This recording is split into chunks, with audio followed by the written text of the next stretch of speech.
He needs no introduction, but he's here anyway. Sean McBride, the movie guy. Hey, how you It's doing? that time of year when we can all look back and we can think about what movies were good and what movies were bad. I can think of a few that were bad. Yeah, I can think of quite a few. Actually, you know, I make my top 10 list of best movies, and that's a list generally you come up with 25, and you sort of go from there. And then at the end you go, oh, what's the worst movie of the year? And that is the tough one because they're bad for. Twilight. Twilight. I'm not against you there on Twilight. Right, Stephanie? No. All right, but let's talk about your top movies. You got 10 of them. We're going to split this up. Okay. Let's start at number 10, a movie that I described as The Black Stallion Rides Again to War. Goes to War, yes, Yes. that's right. Steven Spielberg's War Horse. And this is a film that was sort of on the cusp for me because it is, I think, a bit problematic story-wise because it has to be told in a little episodic. I mean, the horse is with the English boy and then now he's captured by the Germans and now a French family's got him.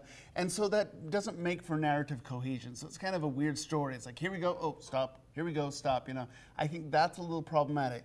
But visually, I mean, as far as the cinematography, as far as Steven Spielberg's storytelling abilities, I think this, you know, Black Beauty Goes to War, like you said, War Horse is just an amazing film, and it's my number 10 of the year. On your list, there's a couple of movies that I obviously have never heard of or seen. The first one on there, this one, Take Shelter. Take Shelter. Every year, you know, there's that one film that just pops out of nowhere, and there's and you go, wow, who's this guy, and you know, where did that come from? It's Michael Shannon. You may know him from Boardwalk Empire. He's not a new actor, but he just gives one of the performances of the year. The story of this guy that starts having these weird dreams of a storm, and he's afraid it's going to take his family and his daughter is going to be taken away, and he can't tell if he's going crazy or if something is coming. So he starts building a storm shelter in his backyard.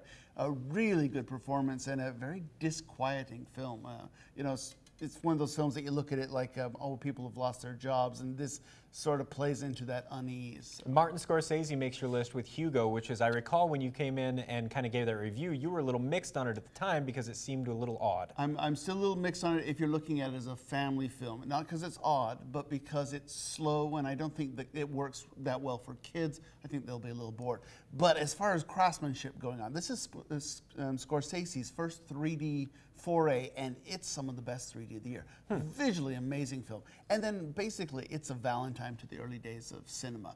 You know, he's just looking at George Méliès and the, you know, those early silent films, just a wonderful film. You now go foreign on us, which not a lot of people are going to have seen this movie, I'm sure. Yeah, this is the only one that hasn't played here locally. A Separation, and this is really the only good foreign film that I've seen this year. It was not a good, no, I take that back. Le Havre was another one, but there is, you know, it was not a great film year for foreign films, but this an Iranian film, and we don't think of Iran as having a really strong foreign film industry at all. Right. Really good film. This is probably a front runner for the Academy Award for Best Foreign Film. And I have known this as the most polarizing movie of the year. You seem to agree. The Tree of Life. You either love it or you hate it. You either think it's super pretentious and arty, or you think, oh, that was amazing. The greatest movie of the past 10 years, or what was that? What was that? And I'm somewhat in the middle, but I think visually this is an amazing film. Terrence Malick, basically covering everything from creation and the Big Bang all the way to the afterlife.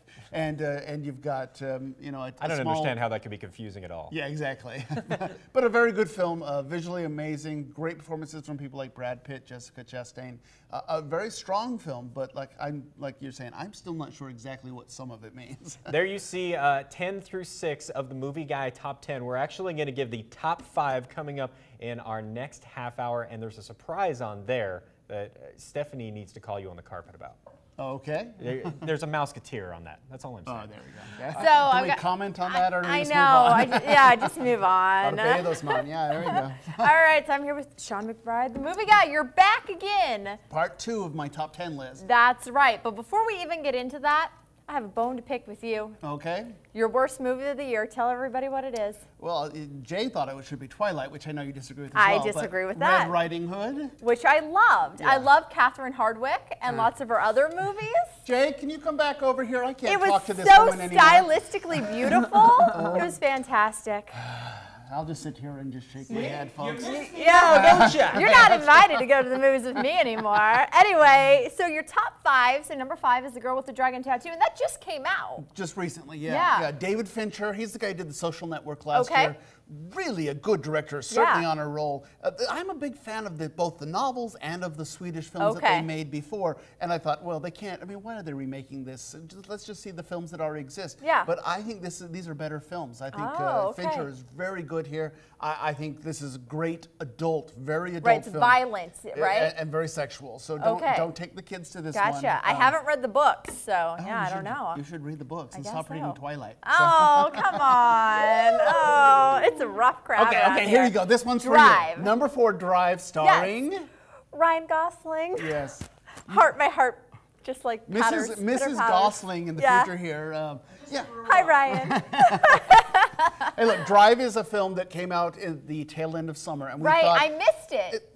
Then you're not going to have a shot with Ryan then. I'm going to go see it now. You should certainly see it. It was supposed to be just an action film. We didn't know where this was coming from, and it turned into a really good piece of filmmaking. Gotcha. So it was a bit of a surprise, a very good film. Let's quickly get to the top 3, which I think are these are the ones. Number 3, Midnight in Paris, Woody Allen. He has been sort of hit and miss lately. See, the things I've seen of him I haven't liked. Because the last 10 years he has not been on top form. Well, that would make sense. But it's nice to see him. This is a great film. Owen Wilson, the guy, goes to Paris. He's sort of meandering through the streets at night, and it's a time travel tale. He ends up going back and sort of meeting F. Scott Fitzgerald and Hemingway and all these old guys that used to live in Paris in the 20s and whatnot. A really sweet, wonderful film, charming, sort of a love letter to the City of Lights. Very nice. All right, and number 2. Number 2, The Descendants, Alexander Payne. This is the guy who did Sideways, but hasn't done anything since.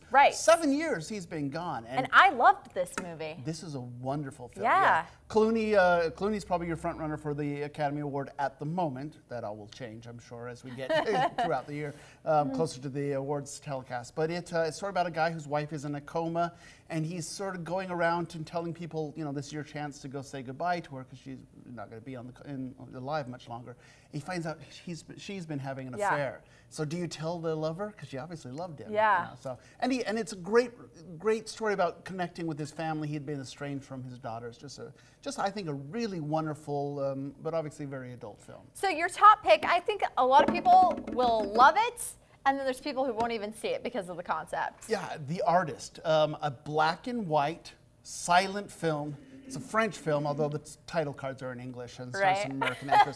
I saw this when I was on a plane going to New York, and I just sort of had it in a little tiny DVD player, and was so charmed by what I saw that the very next day I went and found it in a theater to see it again. This is just an amazing little, once again, it was sort of a Valentine to the early days of the silent film era. The best love story of the years in this thing, the best on-screen chemistry between 2 actors, the best score, amazing production design, just really a wonderful film. And it genuinely looks like an old movie. It really does. The hair, everything. It's, like I said, the production design is amazing. So all right. Really, that's my number 1. So once again, here's your top 10. At least here's the top 5. The girl with the dragon tattoo. Easy for you to say. Yeah, I know, not really. Drive, Midnight in Paris, The Descendants, and The Artist. The Artist, which I think is number 1. If you want to read more about this, yes. This whole list and some thoughts are going to be published in this weekend's Idaho Press Tribune. All right, we'll look forward to it.